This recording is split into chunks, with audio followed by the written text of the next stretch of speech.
Open up your eyes, there are crimes being committed. Now you don't need to be of a particular race, religion, or nationality. Just observe the situation from a humanitarian perspective.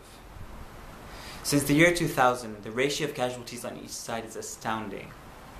Around 7 Palestinians die for every Israeli life taken, and of the 971 children killed, 87% have been Palestinian. Now you be the judge. Is this a war or a brutal genocide?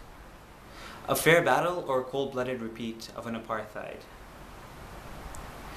Imagine your alarm clock was the sound of a bombshell. A live round of fire, a scream, a yell. You leave the house unaware of your fate. A chance, a fear, a risk, a blind date. You know, it's interesting. I open up my newsfeed and I'm bombarded with information. Pictures, petitions, people yelling, "This is an abomination." Brutal video one after another, a poor child being taken away from his mother. But hey man, it's cool. I posted an Instagram picture yesterday after school. And it was this Palestinian flag and this dude with a peace sign, and after the filter I put on it, it looked absolutely sublime. But look beyond the exclamation marks and the capital letters. Because after all, how much effort does it take to press like? Does it make you feel all good, warm and fuzzy inside? Or when you've hit share, you feel you've done your share, while our brothers die in Gaza, unaware that anyone cares? Or when you comment on a picture of a mutilated child, with a broken heart, a crying face, saying, "My thoughts are with you, I'm sorry."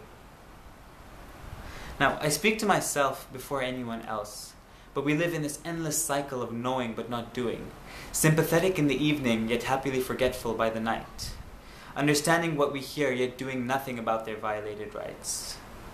Now, don't get me wrong, I'm not saying that awareness isn't essential.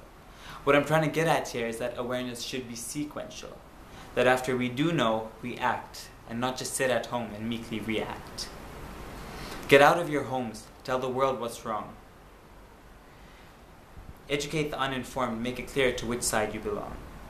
Go out on the streets and look them in the eyes while you tell them about the injustice being committed, that you are one with the Palestinian. Boycott, boycott, boycott. It can have a lot more of an impact than you could have ever thought. Understand that just because you didn't pull the trigger doesn't make the finger of your hand an innocent finger. Now this is your test. When the opportunity arises, will you stand up for the cause? Or as soon as it's an inconvenience, you're suddenly not as keen to make a difference? For what your fingers stood so strongly by, you now shy away, stammering, "Nah, I'm good, I'll contribute in some other way." So go ahead, take a stance, begin. Like, comment, and post about it as much as you can. But don't forget that your job isn't done at your reaction. As David Livingstone once said, sympathy is no substitute for action.